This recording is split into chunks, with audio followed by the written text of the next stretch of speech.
Salam, hər vaxtınız xeyir olsun. Bu günləri sizinlə ABC Akademiyanın biologiya sınaq toplusundan 6-cı sınağın sualları ilə tanış olacaq. Başlayaq ilk sualdan. Demək, ilk sualda deyir ki, erkək arının spermatozoidin əmələ gəlməsində aşağıdakilərdən hansı baş verməz? Erkək arı özü partenogenez yolla əmələ gəlir və erkək arının buna görə də xromosom yığımı demək, haploid xromosom yığımına bərabər olur. Yəni, xromosomlar haploid sayda olur. Və bu haploid yığımında saxlamaq üçün onun spermatozoidləri mitoz yolla əmələ gəlir. Görək mitoz prosesində hansı baş verməz? Baxaq. Biliklərin əmələ gəlməsi baş verəcək. Xromatidlərin ayrılması baş verəcək. Nüvə pərdəsinin əmələ gəlməsi baş verəcək. Homoloji xromosomların birləşməsi. Xeyr, bu mitoza aid deyil. Bu baş verməyəcək. Hüceyrələrin boğumlanaraq ikiyə ayrılması, bu da baş verəcək. Ona görə də birinci sualda cavab D bəndi oldu. Baxaq, görək, demək, ikinci sualda nə deyir? Hər birindən eyni sayda götürülmüş kələm, bibər, noxud çiçəklərində erkəkciklərin sayının cəmi 210-dursa, bu çiçəklərdəki bitişik ləçəklərin ümumi sayını tapın. Hər birindən eyni sayda götürülmüş deyir. Demək, sayıları bilmirəm. Ona görə də sayıları x-la işarə eləyirəm. X sayda kələm, x sayda bibər və x sayda noxud çiçəkləri olsun. Kələmdə çiçək düsturu necədir? Demək, əvvəlcə kələm yazın, bibər və noxud yazın. Kələmdə çiçək düsturu belədir. Demək, dəqiqə.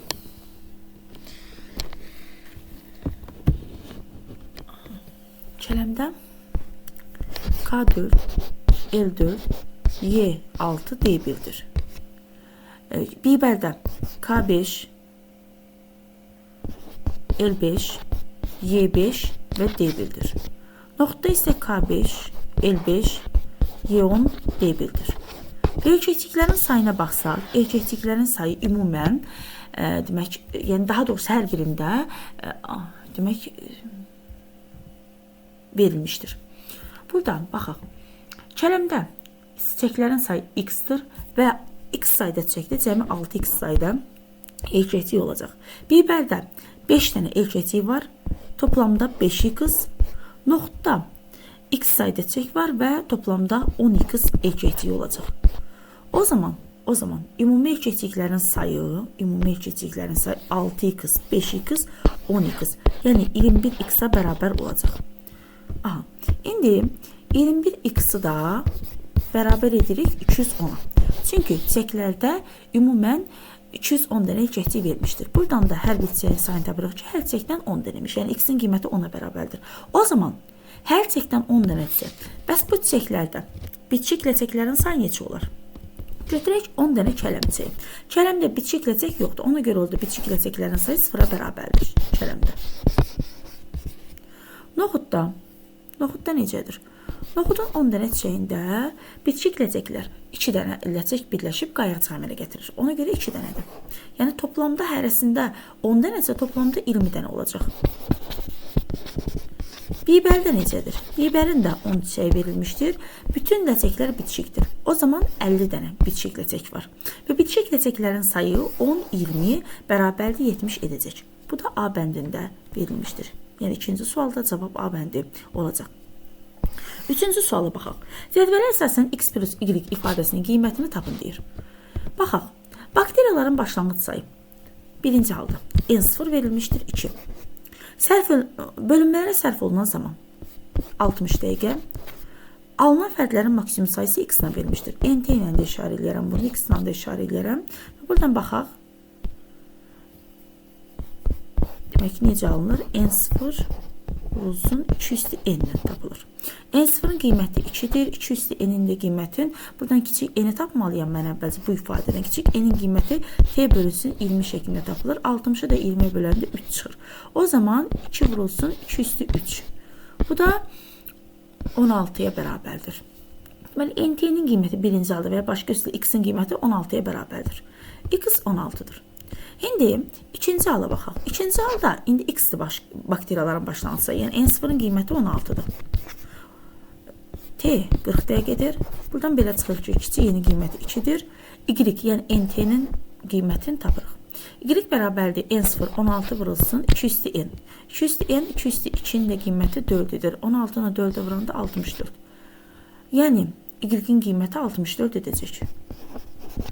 64 ilə də 16-nı cəmləməyimizi istəyir. 64 ilə 16-nı cəmləyəndə cavab 80 edir. Sonra baxaq 4-cü suala. Cədvələ əsasən x plus y ifadəsinin qiymətini tapın. Aha, onurğa üstündə olan sümüklərin sayı. Onurğa üstündə sümüklərin sayı demək şəkildə verilən qurbağadır.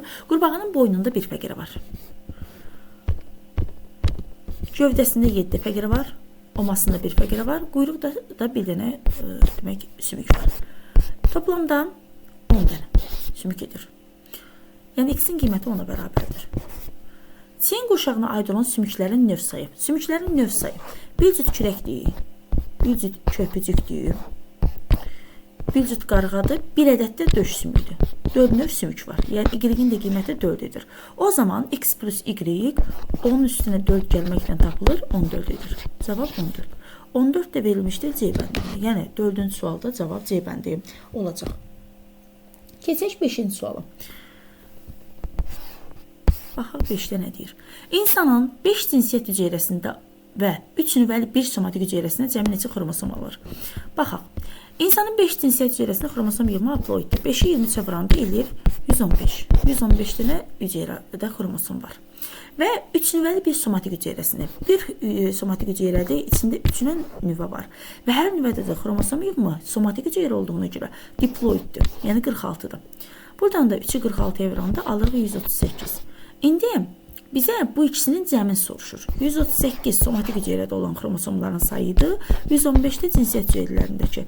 Toplamda 253 xromosom olduğunu görürük. 253 də verilmişdir B bəndində. Burada rahat göstərim B bəndində. Heterozigot K və Z genotipli ana yumurta hüceyrədən əmələ gələn yumurta hüceyrələrinin həm K, böyük K, həm də böyük Z genini daşıma ehtimalı neçədir? Heterozigotdur. 4 tip gamet verə bilər.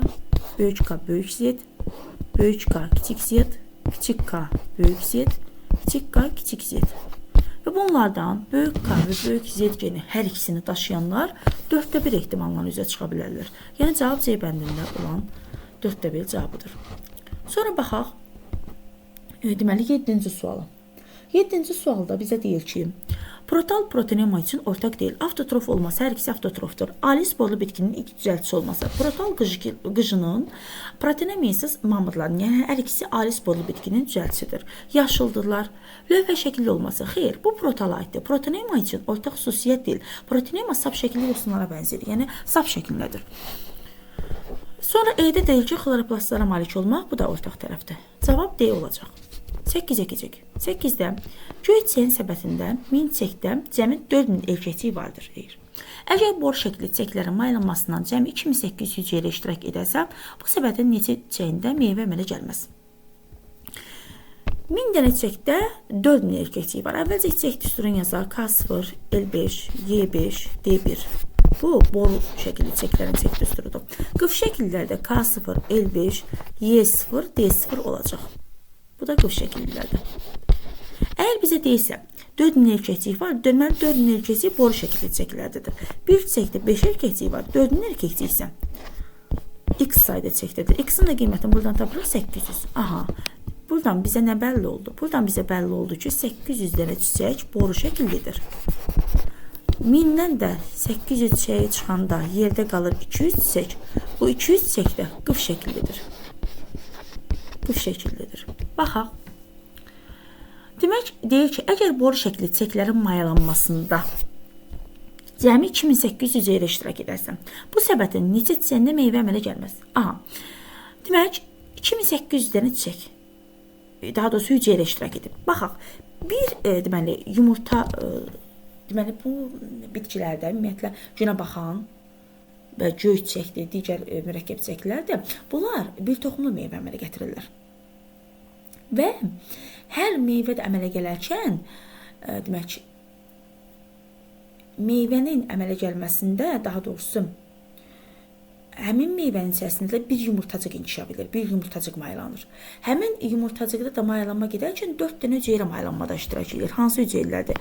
Bir dənə yumurta hüceyrə, bir dənə mərkəzi hüceyrə. Baxaq buradan. Dedik ki, bir çiçəyin mayalanmasının 4 hüceyrə iştirak edirdi. Demək, 2 spermi, bir yumurta hüceyrə, bir dənə də mərkəzi hüceyrə. Baxaq. Demək, 2800 hüceyrə neçə çiçəyin mayalanmasını iştirak edə bilər? Bölürəm 4 yerə. Tapıram 700 çiçək. 700 çiçək deməli mayalanmaya məruz qalıb və 700 çiçəkdə meyvə əmələ gələcək. Cəmidə 1000 dənə çiçək var idi. 1000 çiçəkdən 700-ü çıxanda qalır 300 çiçək. Demək, 300 çiçəkdə mayalanma getməyəcək və meyvə əmələ gəlməyəcək. Cavab C bəndi olacaq. Yəni, demək, 8-də cavab C bəndi. Keçək 9-cu suala. İnsanın sakit halda ağciyər alveollarından kapilyarlara keçən oksigenin miqdarı N olarsa, xaric edilən havanın tərkibində olan karbon qazının miqdarını tapın. Demək, bir tənəffüs hərəkətində ağciyər alveollarında 25 kub santimetr oksigen keçir. 25 kub santimetr. Və bir tənəffüs hərəkətində xaric edilən karbon qazının miqdarı isə 20 kub santimetr olur. Yəni, bunların arasında 5 kub santimetr qədər fərq olur. Əgər demək, burada fərq 5 kub santimetrdirsə, demək, ağciyər alveollarından kapilyarlara keçən oksigenin miqdarından N-dən 5-i çıxaraq mən xaric edilən karbon qazının miqdarını tapa bilərəm. Demək, xaric edilən karbon qazının miqdarı N çıxma 5 olacaq. C bəndində verilmişdir bu. Baxaq. 10-da nə deyir? Zəncir otu, turp, noxud. Hansı mülahizəni verilən bitkilərin meyvə tiplərinin hər birinə aid etmək olar? Deyir ki, meyvə ləti quru olur. Bəli, meyvələri qurudur, doğrudur. Toxum qabığı qalındır. Bu, ümumi bir ifadə deyil. Məsələn, noxudda daha qalındır, turpda daha nazikdir. Zəncir otu, yəni, belə desəm ki, bunda da yenə də toxumlar noxudaya qədər qalın deyil. Yəni, bu da nazik toxumludur. Nazik toxum qabığına malikdir. Yəni, bu ortaq tərəf deyil bunların. Hər birinə aid edilən tərəf deyil. Meyvə yanlığı toxum cüzərərkən dağılır. Meyvə yanlığı toxum cüzərərkən dağılır. Bunu toxumca meyvəli bitkiyə biz daha çox deyə bilərik. Məsələn, turpdur, noxuddur. Bunlarda meyvə yanlığı toxum yayılmaq üçün toxumlar yetişdikdən sonra açılır. Deyir ki, çox toxumlu meyvədir. Çox toxumlu meyvədir, xeyr. Məsələn, zəncir otu bir toxumlu meyvədir. Bu da uyğun ifadə deyil. Toxum qabığı nazikdir. Yenə bu da uyğun ifadə deyil. Çünki qalınlıq dərəcəsi fərqlidir bunlarda. Yeganə düzgün cavab burada, demək, A bəndində verilmiş cavab oldu. Keçək növbəti suala. Görək 11-də nədir? 11-də sfagmum amr verilmişdir. Şəkildə bitki haqqında verilən fikirlərdən hansı doğrudur? Yarpaqları deyir, hər il 2-3 cm böyür. Xeyr, bu yarpaqların böyüməsi deyil, gövdənin böyüməsidir. Öz çəkisindən 4 dəfə artıq suludur. 4 dəfə yox, 20-25 dəfə artıq suludur. Sonra rizoidləri ilə torpağa bərkir. Aşağı tərəfdən çürüyür. Ona görə də bunun rizoidləri olmur. Qametlərin mitoz yolla əmələ gəlir. Qametlərin mitoz yolundan əmələ gəlir. Çünki yetkin bitki özü N xromosom yığımlıdır. Və yetkin bitkinin əmələ gətirdiyi qametlər də anteridə, arxa qoyunda əmələ gələn qametlər N xromosom yığımlıdır. Ona görə də bunlar say dəyişməmək üçün elə mitoz yolla əmələ gəlirlər. Bu ifadə doğrudur. Amma sporları meyoz yolla əmələ gəlirdi. Canlı hüceyrələri su toplayır. Xeyr, gövdədə və yarpaqda olan ölü hüceyrələr, içərisi boş ölü hüceyrələr su toplayırdı. Ona görə burada D bəndi uyğun cavab oldu. Keçək 12-ci suala. Bitkinin hansı toxuması gövdədə, yarpaq saplağında, yarpaq damarlarında yerləşir, ona möhkəmlik verərək dayaq funksiyasını yerinə yetirir. Burada cavabların içərisində ən uyğun cavab ümumiyyətlə mexaniki toxumadır. Çünki mexaniki toxuma adı çəkilən orqanların və orqan hissələrin hər birində olur. Həm də möhkəmlik verir, dayaq funksiyasını yerinə yetirir. Məsələn, mən burada tutaq ki, ötürücünü götürdüm. Ötürücü hər yerdə olur. Amma möhkəmlik dayaq funksiyasını yerinə yetirmək, yəni onun işi deyil. Orada mexaniki toxumanın işidir. Ona görə cavab A bəndi uyğun cavab olacaq. Saplaqsız yarpaqlara malikdir. Daha doğrusu saplaqsız yarpaqlara aiddir. Saplaqsız yarpaqlar hansı bitkilərdə idi? Məsələn, kətanda, aqavada, qərənfildə. Burada E bəndində qərənfil verilmişdir. Yəni, uyğun cavab burada qərənfil olacaq. Digərləri isə saplaqlı yarpaqlara malikdir. 14-də deyir. Ordovik geoloji dövründə quru mühitinin neçə aləmin nümayəndəsinə rast gəlinərdi? Baxaq, deməli, proterozoa erasında bakteriyalar quruya çıxmışdı. Ordovikdə bitkilər və göbələklər də quruya çıxdı. Bitki, deməli, göbələk meydana çıxdı, quruya çıxdı daha doğrusu. Bakteriyalar da proterozoida quruya çıxmışdı. Amma heyvanlar hələ quruya çıxmayıblar. Heyvanlar silurda quruya çıxacaqlar. Ona görə burada 3 aləm, yəni C bəndində verilmiş 3 aləmin nümayəndəsi uyğun cavabdır. X-in yerinə uyğun gələn ifadələri Euler-Venn diaqramında qeyd edin. Demək, bir şəkildə təsvir olunmuş ilbiz bu qarnayaqlılar sinfinin nümayəndəsidir. Bir də iki taylılar sinfinin nümayəndəsi anadonta verilmişdir. Deməli, verilmiş ilbiz, deməli, gölməçə ilbizi deyək ki, burada X də burada uyğun olanı seçin. X nədir? Bunların ortaq tərəfləridir. Venn diaqramının ortaq yeridir. Hər ikisində olsun. Məsələn, qəlsəmələr hər ikisində deyil. Yəni, bu ortaq tərəf deyil. Çünki, məsələn, gölməçə ilbizi qəlsəmə ilə tənəffüs eləmir.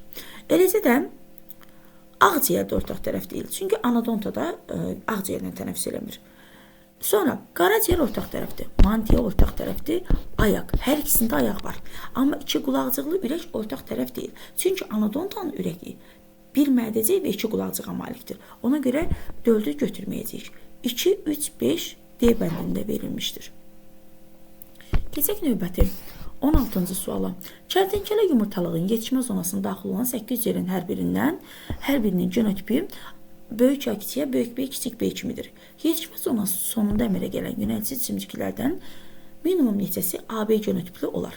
8 yerə daxil olub və 8 yerədən meyoz yolu 32 yerə əmələ gəlib. Bunlardan 8-i qametdir, yəni yumurta hüceyrədir. 24-ü isə yönəltici cimcikdir. Yönəltici cimcik.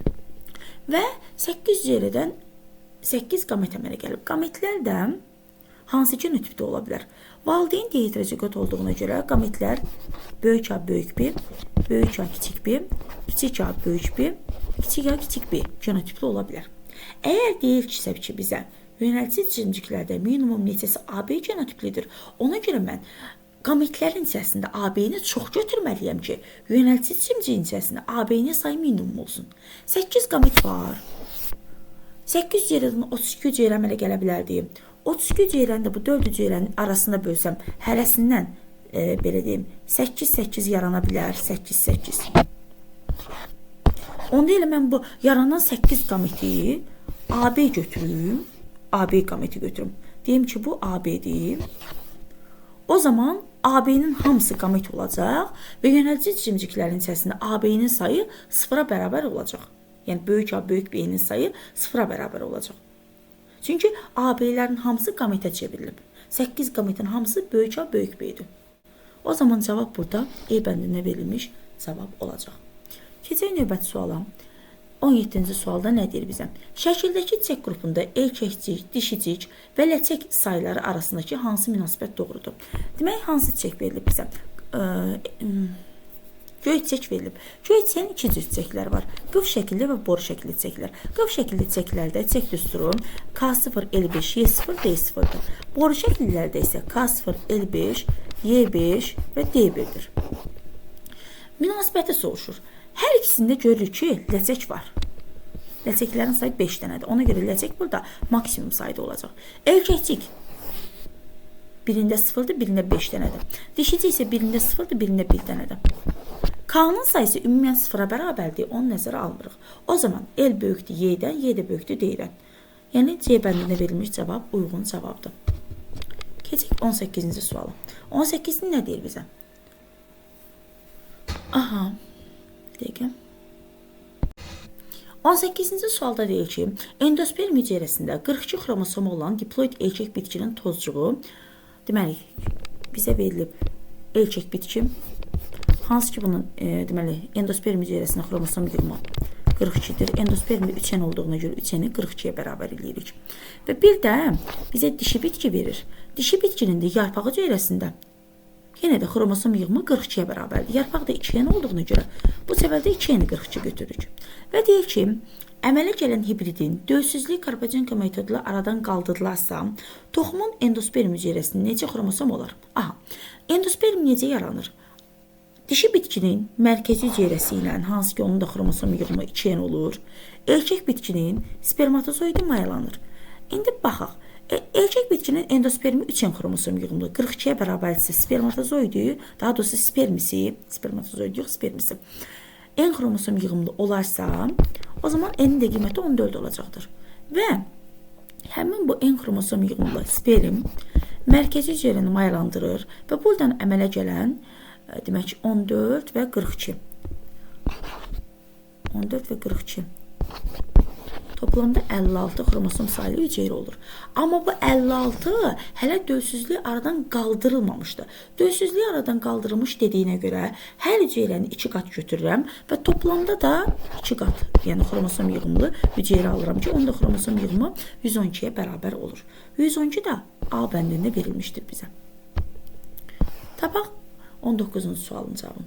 19-da görək nə deyir? İnsanın cəmi 8 yux fazasında yatdığını fazaların maksimal davam etmə müddəti şəraitinə qəbul etsək, o cəmi nə qədər yatmışdır? Baxaq. 8 dənə yux fazası çəkək.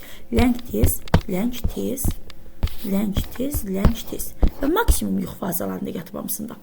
Ləng yux fazaları 1,5 saatdır. 1,5 saat götürürəm, çünki ləng yuxunu maksimum götürməliyəm. Tez yuxularda 10-15 dəqiqədir. 15 dəqiqədən götürürüm. Səhərə yaxında 30 dəqiqə. Bu zaman baxaq. Nə qədər yuxu fazaları eləyir? Demək, ləng yuxu fazaları toplamda 4 dənə ləng yuxu fazası hərəsi 1 saat yarımdan götürsək 6 saat edəcək. Və tez yuxu fazalarına baxsaq 15 dəqiqə, 15 dəqiqə, 15 dəqiqə və 30 dəqiqə. Yəni 45 dəqiqədə bu eləyir. 45 dəqiqədə, üzr istəyirəm, 45 yox, 75 dəqiqədə bu eləyir. 75 dəqiqədə 1 saat 15 dəqiqə deməkdir. Yəni toplamda nə qədər eləyir? 7 saat 15 dəqiqə. 7 saat 15 dəqiqədə hansı cavabda verilib? C bəndində verilib. Sonra 20-də deyir. Xoldallar tipinin nümayəndələrində pulcuqlu dəri ola bilməz. Olur. Məsələn, kərtənkələdən. Zəhər vəsli ola bilməz. Olur. İlanlarda məsələn.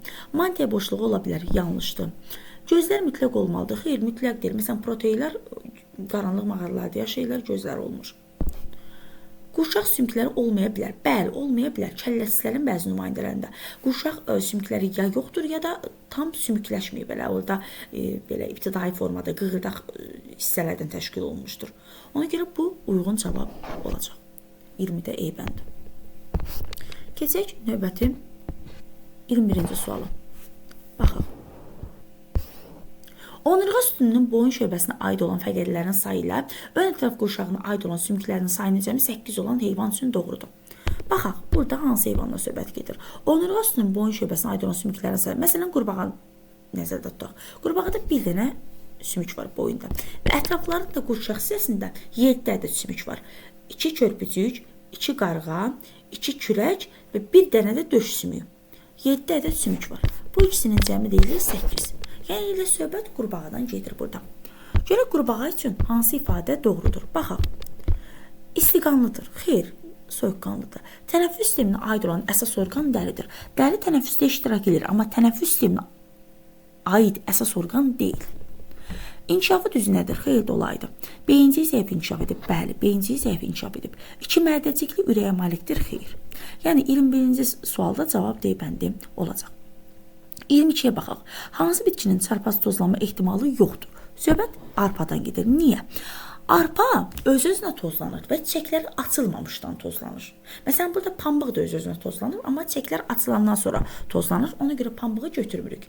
Digər cavablarda yenə də çarpaz tozlanan bitkilərdir. Amma arpanın ümumiyyətlə çarpaz tozlanma ehtimalı yoxdur. Çünki çiçəklər açılmamış tozlanır. 23-ə baxaq. 23-də deyir ki, insanın ürək boşluğuna arterial qan gətirən damarların sayının venoz qan gətirən damarların sayına olan nisbəti neçədir? İnsanın ürək boşluğuna 4 ədəd damar arterial qan gətirir. Hansı damarlardır? 2 sol və 2 dənə də sağ ağciyər venaları. 2 dənə damarı isə venoz qan gətirir. 2 dənə vena damarı venoz gətirir. Yuxarı boş vena plus aşağı boş vena. Bu da olur 4-ün 2-yə nisbəti. 4-ün 2-yə nisbəti başqa sözlə ilə 2-nin 1-ə nisbəti deməkdir. Yəni 23-də cavab C bəndi olacaq.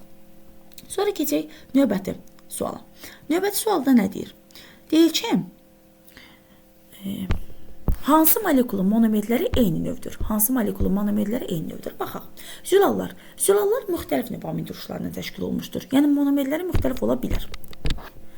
Nəqliyyat və ribosom erenti. Ümumiyyətlə ribosom erenti, nəqliyyat erenti, məlumat erenti, DNT. Bunlar 4 növ nükleotiddən təşkil olmuşdur. Yəni hər bir nükleotid də bir-birlərindən azot əsaslarına görə fərqlənirlər. Ona görə bunlarda da monomer eyni ola bilməyəcək. Amma nişasta glükoza molekullarından təşkil olmuşdur. Eyni növ molekullardan. Ona görə cavab burada D bəndi olacaq. Yəni glükoza. 25-də badamcançəklər fəsiləsinin meyvə tipi ola bilməz. Badamcançəklər fəsiləsində meyvə tipi ya qutucuq meyvədir, ya da gilə meyvədir. Yəni burada qutucuq meyvə cavabı E bəndində verilmişdir. Cavab elə qutucuq meyvə olacaq. Sonra 26-cı sualda 2 diheterozigot fərdin sarpazlaşması zamanı böyük A, kiçik A, böyük B genotipli fərdin üzə çıxma ehtimalı neçədir? 2 diheterozigot fərd deyir və burada bir şey də deyir ki, genlər ilişik deyil. Aha, o zaman belə yazaq 2 diheterozigot fərdə. Ayrı-ayrı xromosomlarda yerləşir. Demək, allel genlər. Daha doğrusu qeyri-allel genlər ayrı-ayrı homoloji xromosomlarda yerləşir. Aha. Böyük A, kiçik A, böyük B genotipli fərdin üzə çıxma ehtimalını yazaq. Əvvəlcə bunları monohibridə gətirək və çarpazlaşdırıq. 2 valideyndir. Hər birində A allelinə görə, məsələn, bu şəkildə yazıb çarpazlaşdırsaq nə alarıq?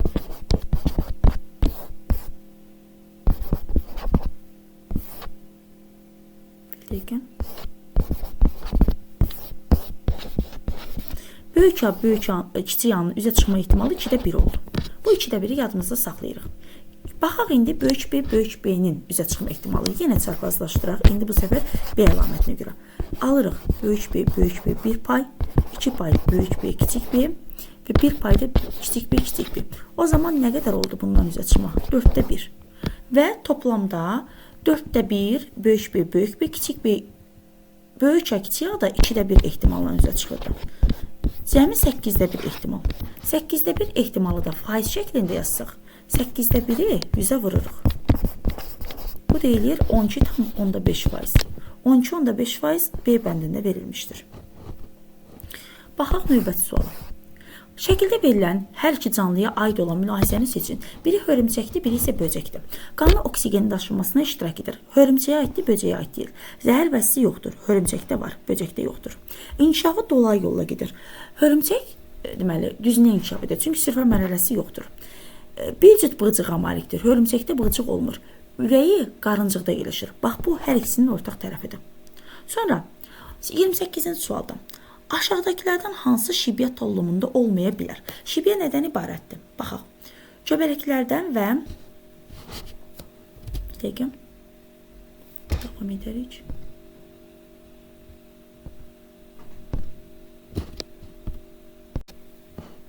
Aha. Şibiyəni yazaq. Demək, göbələk burada heterotrofdur.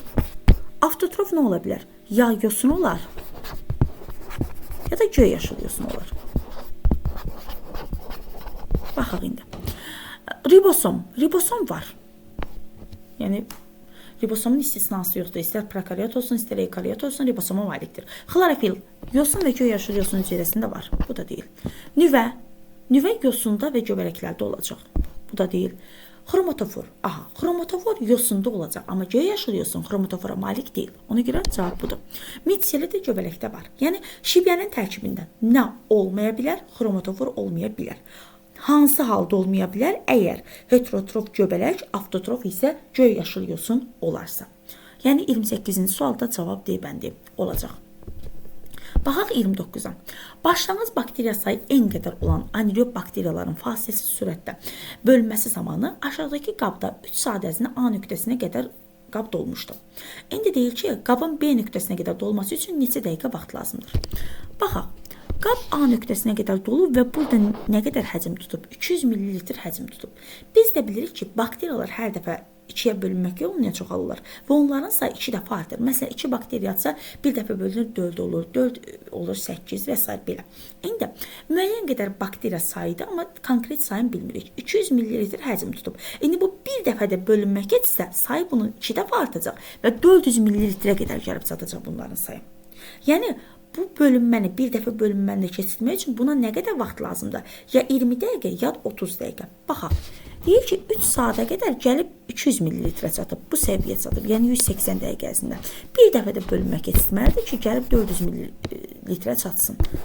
Yəni, ya 20 dəqiqə keçirməlidir, ya 30 dəqiqə keçirməlidir. 20 dəqiqə keçsə 200 dəqiqə olacaq. 30 dəqiqə keçsə 210 dəqiqə olacaq. Baxaq cavablara. Cavablarda 200 dəqiqə var. Aha. 200 dəqiqə keçsə, həmin N sayda, başlanğıc sayda bakteriya bölünərək B nöqtəsinə gəlib çata bilər. Yəqin ki, sürətlə, maksimum sürətlə bölünmə getməlidir. Bunun üçün, yəni bu gəlib həmin nöqtəyə çatsın. İnsanın ağız boşluğunda, mədəsində, nazik bağırsağında, yoğun bağırsağında olan mühitlər müvafiq olaraq hansıdır? Baxaq, hansı mühitlər var? Ağızda mühit necədir? Zəif qələbə. Digər cavabları çıxırıq. A və D qalır. Sonra mədədə turş mühitdir. Hər ikisində, demək, hər ikisində turş mühit yox. Burada qələvi mühitdir, ona görə yanlışdır. Deməli, mədədə turş mühit, nazik bağırsaqda qələvi, yoğun bağırsaqda zəif qələbə. Doğru cavab A bəndində verilmiş deyil. Baxaq digər suala da. 31-də nə deyir bizə? 31-də aşağıdakı nəsil ağacında hər hansı bir əlamətə malik olan fərdlər rəngli olaraq göstərilmişdir. Verilənlərdən hansı əlamətin daha dəqiq xarakterizə edir? Aha, verilənlərdən hansı əlaməti daha dəqiq xarakterizə edir? Əlamət verilib burada rəngli şəkildə. Və baxaq, görək ki, əlamət hansı fərdlərdə meydana çıxır? Diqqətli olsaq görürük ki, əlamət həm qadınlarda, həm də kişilərdə meydana çıxır. Burada cavabları, məsələn, E cavabında deyir ki, Y xromosomu ilə ilişkilidir. Y xromosomu ilə ilişkili olsa, əlamət qadında üzə çıxa bilməz. Deməli, burada E bəndi ilə buradan görünür ki, yanlışdır. Sonra, A-da deyir ki, autosom dominant. Autosom dominant tipli əlamət axı resesiv valideynlərdən əmələ gələn uşaqda dünyaya gələ bilməzdi, meydana çıxa bilməzdi. Valideyn bir əlamətə görə resesivdirsə, uşaq da resesiv olmalıdır. Amma yəni burada qız övladı dominantdır. O zaman olmayacaq bu cavab. Autosom dominant olmayacaq. Eləcə də X xromosomu ilə ilişkili də dominant ola bilməz. Çünki X xromosomu ilə ilişkili əlamət dominant olduğu halda resesiv valideyndən gələ bilməz. Burada hansı cavablar qaldı? İndi qaldı B və D cavabları. Gəlin onların da hansının doğru olduğunu yoxlayaq. Məsələn, B-də deyir ki, autosom resesivdir. B-də deyir, autosom resesivdir. Baxaq, autosom resesiv olsa, o zaman, məsələn, ola bilər bu halda. Məsələn, bu valideyndə heterozigot dominantdır, bu valideyndə heterozigot dominantdır. Bəli, bunların resesiv əlamətli olan uşaqları ola bilər. O, özünü doğruldur bu. Əlamət autosom resesivdir. Amma D-ni də yoxlayaq. D-də deyir ki, X xromosomu ilə ilişkili resesivdir. X xromosomu ilə ilişkili resesiv. Düşünək. X xromosomu ilə ilişkili resesiv olsa, onda qızda var bu əlamət. Amma oğlanda yoxdur. Və bu iki insanın nicahından, daha doğrusu konkretləşdirsə, bu iki insanın nicahından hansı halda, məsəl üçün, xəstə uşaqlar doğula bilər. Baxaq, X-lərin ikisi də kiçik anı aldığına görə anadan, oğlanlar hər iki halda xəstə olacaq. Sağlam oğlan ola bilməz. Onda bu da yanlışdır. Yəni, D bəndi də yanlışdır və sadəcə B cavabı burada uyğun cavab olacaq.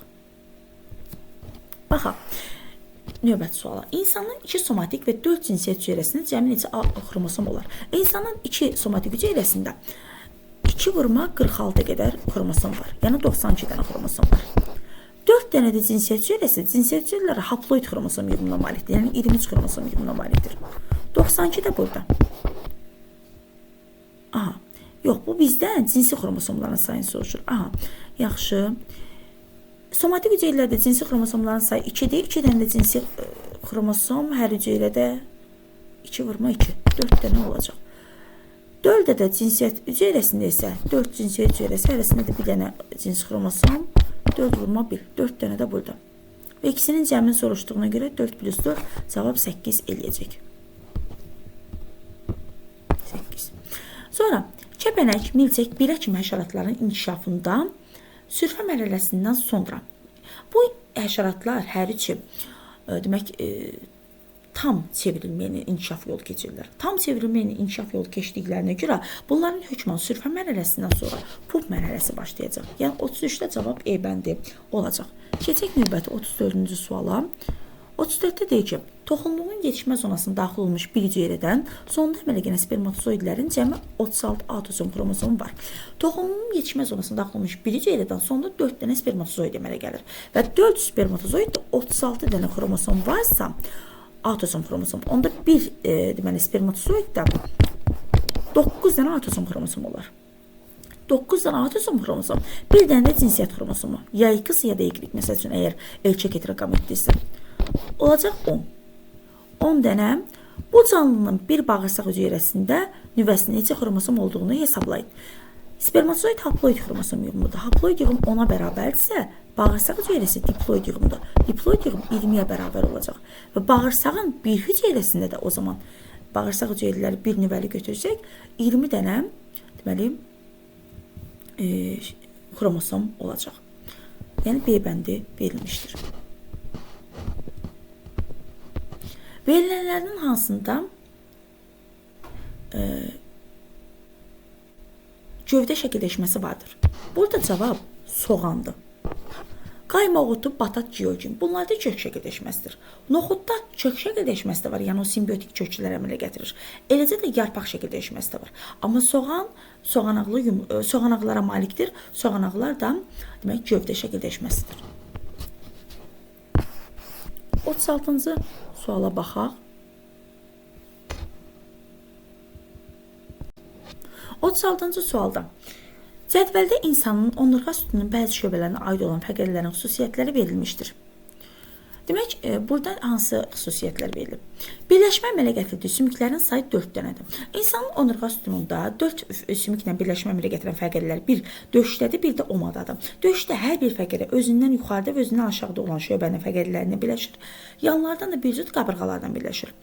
Və omada olan fəqərlər yenə də özündən yuxarıdakı və özündə aşağıdakı olan fəqərlərlə birləşir. Eləcə də yanlardan bir cüt deməli oma sümüyü ilə birləşmiş vəziyyətdə olur. İndi burada bizə verilən fəqərə haqqında deyir ki, gövdədən kənar sümüklə birləşmə əmələ gətirməsi var. Yəni plus qoyulub ora. Plus qoyulubsa var deməkdir. Demək bu döş fəqərəsi olmayacaq. Çünki döş fəqərəsi gövdədən kənar heç bir sümüklə birləşmə əmələ gətirə bilmir. Bu oma olacaq. Çünki oma gövdədən kənar olan çanaq sümüyü ilə birləşmə əmələ gətirir. O zaman X 4 oma olsa, o zaman Z yəni 4 sümüklə birləşmə əmələ gətirəndə döş olacaq. Qaldı Y müəyyənləşdirmə. Y boyunda ola bilər, beldə ola bilər və ya da ki, büzdümündə əvvəlki sonuncu axırıncı o fəqərlərin çıxmaq şərti ilə əvvəlki fəqərləri ola bilər. Çünki sonuncu fəqərə bir sümüklə birləşir. Buradan da deyir ki, gövdədən kənar sümüklə birləşmə əmələ gətirməsi var. Deməli, bu boyun demək fəqərəsidir. Çünki boyun ənsə ilə birləşir. Boyunun birinci fəqərəsi. Y-də olsun boyun. İndi görək nə deyir bunlar haqqında. Deyir ki, hər birini yoxlayaq. Məsələn, B-də X haqqında deyir ki, X fəqərləri döş qəfəsinə aid sümüklərdir. Xeyr, oma fəqərləri döş qəfəsinə aid deyil. B çıxdı. D-də deyir ki, X fəqərəsi qabırğalarla birləşmə əmələ gətirir. Xeyr, X fəqərəsi, oma fəqərəsi qabırğa ilə birləşmir. Sonra Y-də deyir ki, C-də deyir ki, Y fəqərəsinin aid olduğu şöbədə cəmi 5 fəqərə olur. Boyundursa, boyunda 7 fəqərə olacaq. Yanlışdır. E-də deyir ki, Y fəqərəsi lordoz əmələ gətirə bilər. Yəni, lordozun əmələ gətirilməsində rol oynayır. Lordoz önə doğru əyrilikdir. Önə doğru əyriliyi boyun və bel əmələ gətirir. Ona görə E cavabı olar burada. A-da deyir ki, Z fəqərləri lordozun əmələ gəlməsində iştirak edir. Z fəqərləri lordozun əmələ gəlməsində iştirak edir. Döş, demək, xeyr, əmələ gətirmir. Döşlə, demək, oma arxaya doğru əyriliyi əmələ gətirir ki, bunun da adı kifozdur. Yəni, burada sadəcə görürük ki, E cavabı uyğun cavab oldu. Keçək növbəti 37-ci sualı. Aşağıdakı sxemdə sağlam bir insana aid nefronun hissələri verilmişdir. Sağlam insandır deməli. Sxemə əsasən verilən fikirlərdən hansı doğrudur? 4 nömrəli hissədə qan zülalına rast gəlinməz. 4 nömrəli hissədə qan zülalına bəli, sağlam insanda rast gəlinməz. Düzdür. 2-də görək nə deyir? 2-də deyir ki, 1 və 3 nömrəli hissədə mayenin tərkibi eynidir. 1-də nədir? 1-də qandır. 2-də X-sidikdir. X-sidiklə qanın tərkibində çox fərq var idi. Ona görə də, yəni ən azından məsələn qanda qanın formalı elementləri var idi, zülal var idi. Məsəl üçün iri molekullu üzüm maddələr var idi. Yəni hansı ki həmin maddələr deməli sidiyin tərkibində yox idi. Çünki o epitelin divarından keçə bilməzdi. Söhbət sağlam insandan gedir. Ona görə biz onların tərkibini eyni götürə bilmərik. İkinci yanlışdır. 3-də nə deyir? 2 nömrəli hissədə qlikozaya rast gəlinir. Bəli, qlikoza kiçik molekuldur, monomerdir. Ona görə rast gəlinir. Düzdür. 4-də isə deyir ki, 5 nömrəli hissədə sidik cövhərli miqdarı 3 nömrəli hissədən çoxdur. Bəli, çünki 3 nömrəli hissə bir dənə nefronun hənləyəcəyidir. Amma 5 nömrəli hissə sidik toplayıcı borucuqlardır ki, ora ayrı-ayrı nefronlar açılır. Ayrı-ayrı nefronların qıvrım kanalcıqları gəlir, ora açılır. Yəni, orada sidik cövhərli miqdarı təbii ki, daha çox olacaq. Ona görə 4 də düzdür. 1, 3 və 4 düz oldu, 2 yanlış oldu. Yəni, B cavabı burada uyğun cavabdır. Baxaq növbəti 38-ci suala. Doğru fikri seçin. İki evli bitkilər iki cinsli ola bilər. Ümumiyyətlə bunları belə yazılır. İki evli bitki nədir? Erkəcik və dişicik ayrı-ayrı bitki üzərindədir. Ayrı-ayrı bitki üzərində isə iki evli bitki heç vaxt iki cinsliçiyə malik ola bilməz. Sadəcə bir cinsli olar. Çünki ayrı-ayrı bitki üzərindədir erkəcik və dişicik. Amma bir evli bitki həm bir cinsli ola bilər. Yəni çiçək bir dənə cinsiyyətə malikdir. Məsələn, budağın birində tutaq ki, erkək çiçək var, digər budaqda dişiciyə malik olan çiçək var. Eləcə də iki cinsli də ola bilər. Çiçəyin içərisində həm erkəkcik olsun, həm dişicik olsun. Şərt odur ki, bir bitki üzərində yerləşsin. Məsələn, bir evli, bir cinsli qarğıdalını götürmək olur. Yuxarıda süpürgədir, aşağı budaqlarda qısa çiçək qrupu yerləşir. Eləcə də məsələn, iki cinsli buğdanı deyək. Bir evli bitkidir, iki cinsli çiçəklər malikdir. Yəni, bu hər ikisini demək olar. İndi burada nə deyir bizə? Doğru fikri seçin. İki evli bitkilər iki cinsli ola bilər, yanlışdır. Bir evli bitkilər mütləq iki cinsli olmalıdır, mütləq deyil. Mütləq bir cinsli olmalıdır, deyil. İki evli bitkilər mütləq bir cinsli olmalıdır. Bax, D cavabı uyğundur. Çünki iki evli bitki haqqında bəli, deməliyik. Mütləq bir cinsli olmalıdır. İki cinsli ola bilməz. Yanlışdır bu da.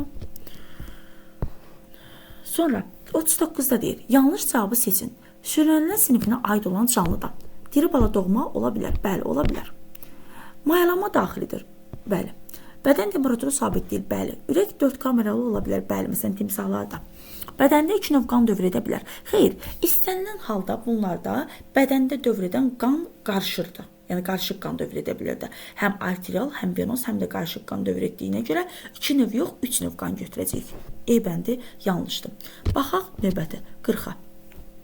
Quru kütləsinin tərkibində eyni miqdarda B qrup vitamini var. Belə.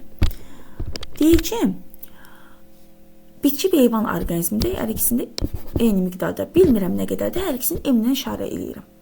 Və bu qidalar qızdırılır. Tərkibində qızdırıldıqdan sonra minimum 48 mg bu vitamindən qalmışdır. Bişməmişdən öncə qidaların tərkibində olan vitaminlərin miqdarının cəmi neçə milliqram olmuşdur? Bilmədiyimə görə hər ikisini M-lə işarə elədim. Bu olsun, tutaq ki, birinci halda bitki mənşəli qida. Bitki mənşəli qidalarda B qrup vitamini bişəndən sonra 20%-ni itirir, qalır 80%. Yəni, bunu da M-lə işarə etdiyimə görə 0.8 M götürə bilərəm. Heyvani mənşəli qidalarda isə 15-60% itir. 60% itir, deməli minimum dediyinə görə 60% itki götürürəm və deyirəm ki, 40% qalıb. Yəni 0.4 M qalıb. Və bu ikisi toplamda 1.2 M-dir və toplamda deyir ki, 48 milliqram qalmışdır. O zaman M-in qiyməti 40-a bərabərdir. Yəni, başlanğıcda 40 qram bitki mənşəli qidalarda, 40 qram da heyvani mənşəli qidalarda B qrup vitamini olmuşdur. 40, bu da eləyir nə qədər? 80 milliqram. B bəndi uyğun cavabdır. Burada indi 6-cı sınavın sualları bitdi. Biraz videoda narahatçılıq oldu. Başqa proqramdan istifadə elədim. Ona görə video belə hissə-hissə seçməyə məcbur oldum. Ümidvaram ki, bu sizi narahat eləməz, izahlar aydın olar sizin üçün. Mən sürətli danışdığım halda siz videonu bir qədər aşağı sürətlə dinləyə bilərsiniz. Ümid edirəm ki, izahlar sizin üçün aydın olar, faydalı olar video. Əgər videonu baxarkən bəyənsəniz, videonu bəyənməyi, bəyənmə tuşuna basmağı və kanala abunə olmağı unutmayın. Hər birinizə diqqətinizə görə təşəkkür edirəm. Çox sağ olun. İnşallah tezliklə digər videolarında izahını yerləşdirməyə çalışacağım.